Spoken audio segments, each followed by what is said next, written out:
Welcome top news today. President Trump, seen here in a file photo, is portrayed in another new book as running a chaotic White House.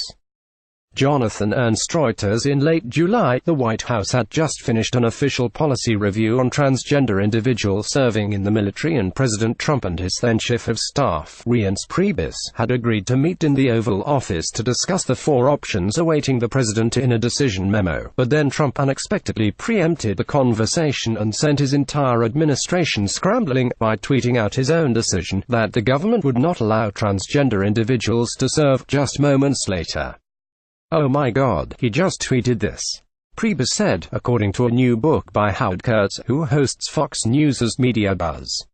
There was, Kurtz writes, no longer a need for the meeting. The White House and the Politerati diaspora has just barely stopped reeling from author Michael Wolff's account of life in Trump's West Wing, fire and fury inside the Trump White House, and now another Life in the White House book is about to drop, this one from Kurtz.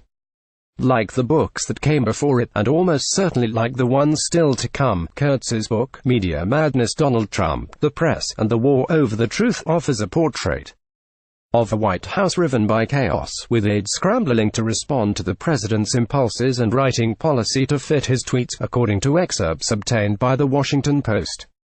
Kurtz, who worked at the Post from 1981 to 2010, writes that Trump's aides even privately coined a term for Trump's behavior, defiance disorder.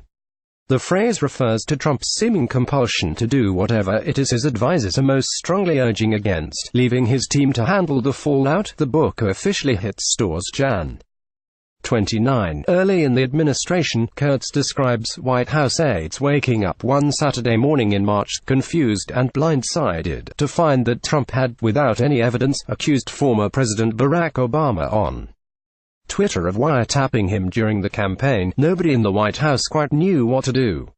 Kurtz writes, Priebus watched as his phone exploded with email and text messages, according to the excerpts.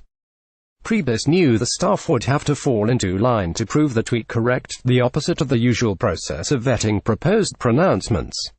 Kurtz writes, once the president had committed to 140 characters, he was not going to back off.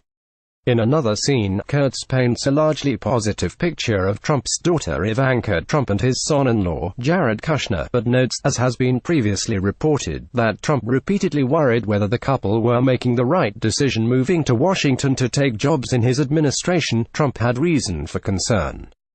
At one point, Kurtz writes that Stephen K. Bannon, Trump's former chief strategist who was a key on the record source for Wolff's book and seems likely to have talked to Kurtz, dresses down the president's daughter early in the administration. "My daughter loves me as a dad," Bannon told Ivanka, according to Kurtz. "You love your dad. I get that. But you're just another staffer who doesn't know what you're doing." Kurtz also recounts an Oval Office meeting in which Bannon blamed Ivanka for a leak, and Trump supported him over his daughter. "Baby, I think Steve's right here," Trump told her. A White House official denied the account, and said, "The past 3 weeks have made very clear who the leakers are." The White House did not respond to questions about other parts of the excerpts obtained by the Post. While Kurtz at times seems to offer a more flattering portrayal of the West Wing staff than some other media accounts, he also captures a White House struggling to perform basic tasks and advisors reacting to the whims of a hard-to-control president. Bannon, Kurtz writes, told Trump when he left the White House in August that he planned to go after Senate Majority Leader Mitch McConnell RKY, saying his main goal was to bring him down. Trump said that was fine, that Bannon should go ahead. Kurtz writes, by Kurtz's telling, Trump's approach to replacing Priebus as Chief of Staff with John F. Kelly, who was then Homeland Security Secretary, was also not exactly standard operating procedure. Typically, Trump announced the decision without telling Priebus and without having made a formal offer to Kelly. He writes, in the excerpts, counselor to the president Kellyanne Conway emerges as one of the few calming presences on Trump. When, on his first full day as president, Trump wanted to send Sean Spicer, then the White House press secretary, out to attack the media for correctly reporting the crowd size, Conway initially tried to talk him out of it. She invoked a line that she often employed when Trump was exercised over some slight. Kurtz writes, "You're really big," she said. That's really small. But ultimately, Spicer did attack the media at Trump's behest, undermining his own credibility in his first official White House news conference and prompting a crowd-sized debate that distracted from Trump's first days in the White House. Only then, Kurtz writes, did Trump make a rare admission he had been wrong. "You were right," he told aides, according to the book's account.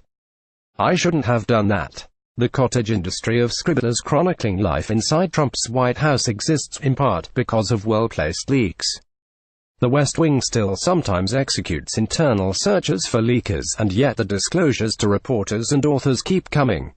One reason, perhaps, the president. The president himself leaked to reporters as well, his aides believed, right skirts. And sometimes it was inadvertent. Trump would talk to so many friends and acquaintances that key information would quickly reach journalists.